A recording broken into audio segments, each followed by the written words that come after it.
Welcome to the Germany Experience. Now, this is a bonus episode this week because I took a bit of time off from the podcast last week, what with it being Easter and everything, and therefore there's no official episode this week. But what I do have for you is some bonus content. If you follow the podcast, you will know that 2 weeks ago I did an episode on mental health in Germany, and in that episode, one of the guests was Deenara from Russia, talking about her experiences with mental illness.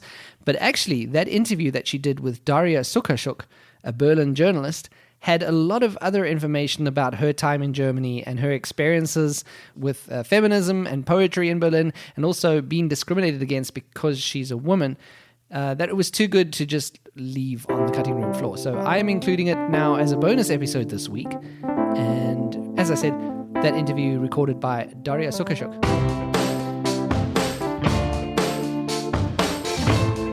So my name is Deenara Rasuleva.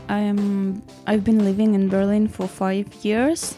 I came from Kazan, Tatarstan, which is actually in Russian Federation. So yeah, basically my nationality is Russian, but ethnicity is Tatarian. And here most of my time I've been working in the office as a project manager for tech. Also, I do some poetry. I do some poetry performances and some art. Like recently I've started watercolor art courses. I never actually aimed for Germany, and it just was some kind of random choice because my husband was looking for a job and some Berlin startup hired him, and I just accompanied him all the way from Kazan to Berlin. And at that times I didn't know much about Berlin. I've been here once on 2013, but just for a few days. And actually at that times I was not that much in love with Berlin. But then when I started living here, I met a lot of people. I found some kind of atmosphere that I think really suits me. And then maybe after half a year or a year living here, I really fell in love. Okay, and what made you fall in love in Berlin? To start with, I've been living in New York. I lived in New York for several months, for 4 months, 10 years ago. And at that time, I thought that New York is a perfect city. First of all, because I like big cities. And when I came in Berlin, first I didn't feel that it's similar. But after some time, after starting getting to know people, getting to know places, getting to know some circles of different people, it started to feel more and more like New York, but of course different. And I also found a huge opportunity to grow and to develop in Berlin. And I think there are 2 dimensions of that. One is your inner self-motivation when you see different people who are doing different things and they are not afraid and they look different, but no one cares, and the people are supportive.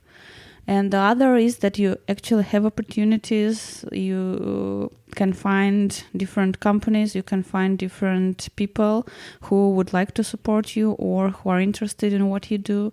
I think these are 2 reasons for me to actually start performing poetry, which I do now like once a month at least. And since I started doing it in Berlin, I also started doing it in different cities in Europe, like in Riga, in Tartu, in Amsterdam, and also in several cities in Germany, and it really feels good.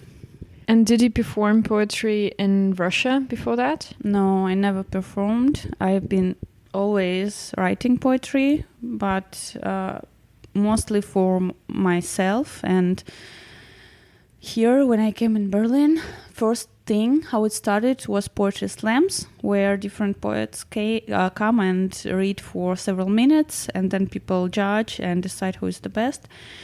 At that time, I was very nervous. I never did it, and actually almost never did stage because I didn't know how I would feel at stage. And first time I was super, super nervous. My hands were trembling, and maybe several times after that.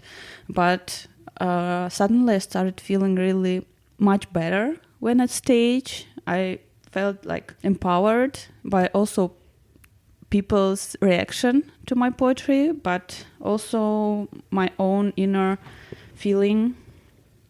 And then I decided that I want to do it more. So now I'm thinking, like, I like writing poetry, but one part of joy that I receive is just purely writing.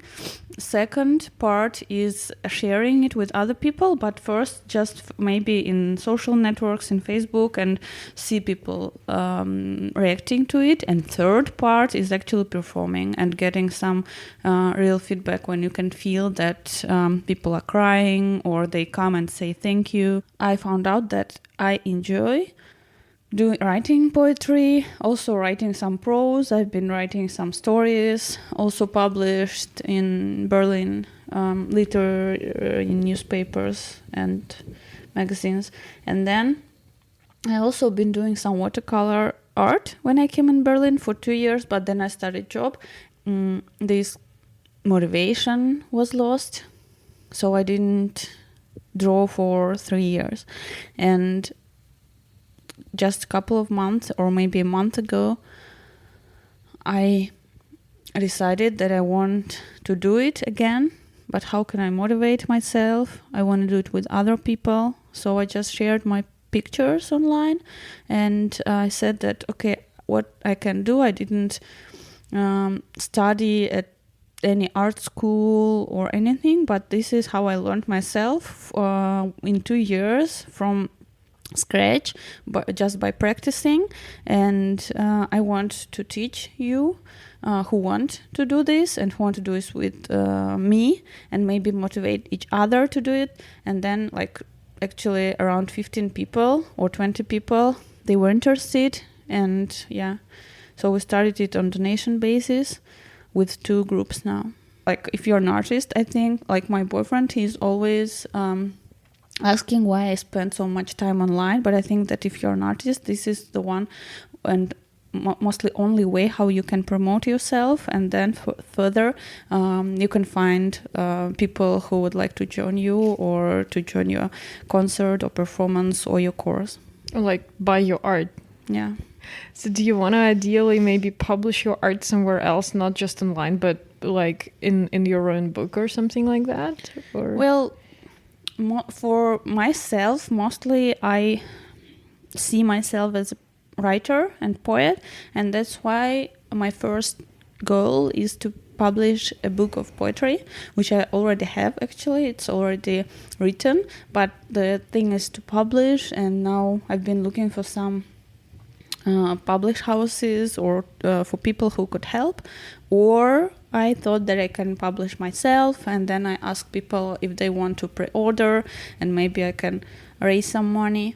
Like, I didn't find yet any publishing house who would be interested. Actually, I didn't send to many, but I was thinking of some feminist publishing houses, because most of my poetry is about empowerment and about all that stuff, like girl power, or vice versa, about violence against women and some topics I wanted to raise awareness about.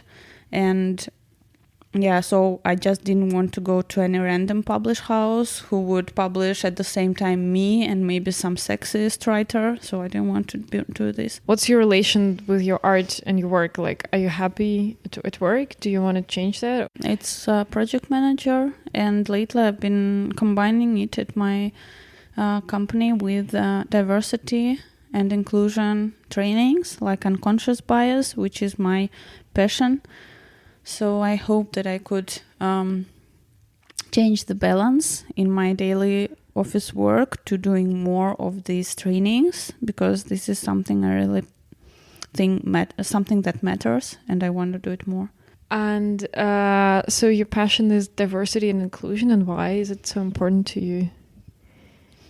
Well, why? Because it's like just we all live in one world, and I come from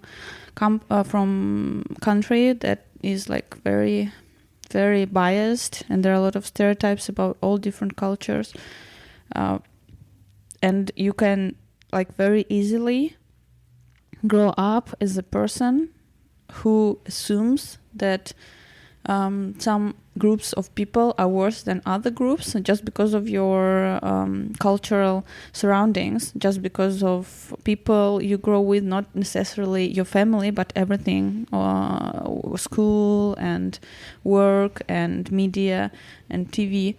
And it's not just LGBT who are, you can say they're almost banned in Russia, but also like black people, people of color, or even women are assumed worse than men. And so I've been growing, and at some point I realized that maybe it's wrong, and I started reading a lot. I started learning intersectional feminism, and then when I changed my mind, I already couldn't even imagine how can we grow up with these with stereotypes like that. And now I want to help people to find these biases in the sense, because most of them are unconscious. When you grow up, you never control what gets into your mind.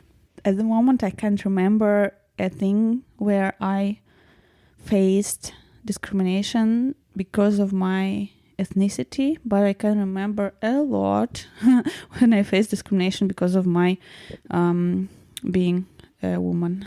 Even when you go to work, especially in tech, in IT sphere in Russia, it's very common that it's mainly men, and I've heard a lot that women are not that smart, and they are not that maybe logical to take these positions, and they are treated very similarly. But it's not just in Russia. I've heard the same from my friends who also work as engineers, software engineers, even in Berlin, in German companies. And I think issue is very similar in mixed companies, so it's just some big thing. But in Russia, it's like all around you. You're forced to get married, and since I was a kid, my parents, like my mom, told me that the most important is to find a man, to find a husband who would be like wealthy, and maybe he would be somewhere from Europe, and he would bring me there. But the thing is that now I'm working in Europe myself, and I feel like, I achieved something without any, European husband. When I was in Kazan, and my husband got a job, and we were both aiming to come to just to leave Russia, it never came to my mind that I actually can find job myself. I always just assumed that I would go there with my husband. So I was trying to find jobs for him. So I was helping him to find different positions. And I never assumed that I would find something here. And only when I came here and I started talking to people, and I found that actually my experience of 4 years as a project manager is relevant here, and my English knowledge is also like pretty good to actually get hired in a big company or in startup. And then from my first attempt, I just got hired in a big company. But so you were now in a more accepting culture, so it kind of helped you?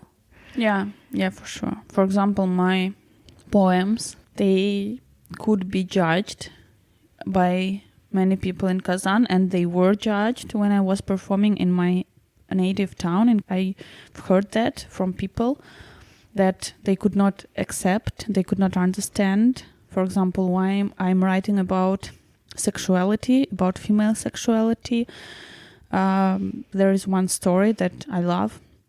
I have a friend, she's my best friend, Maria, and she is actually very different from me. She's not that much interested in feminism or any topics like that. She's very smart, but not that much into that kind of activism. And she has 2 kids, and she has a job, and she mainly spends all her life and puts all her focus into that, into her family and her job. But she supports me when I write my poetry, and she comes to my performances all the time, even with small kids, even with babies. And once she was there with her friend, also with a kid. And after hearing my poems, her friend, she asked her, Maria, why your friend, about me, why your friend's poems are so rude and vulgar? Why she's saying words like vagina? Isn't it rude? Isn't it rude to, isn't it like awful? Poems about menstruation, I think it's so dirty. And my friend Maria, who is not actually into feminism, or I never shared with her like my reasons why I write this, but she said, she writes and reads about these things to destigmatize them, to actually make people understand that it's normal and make it feel normal, so that you don't ask questions like that. And I was so thankful to her. I even cried, because I couldn't even imagine that she could understand so deeply why I'm doing this, and also explain it to other people and support me so much.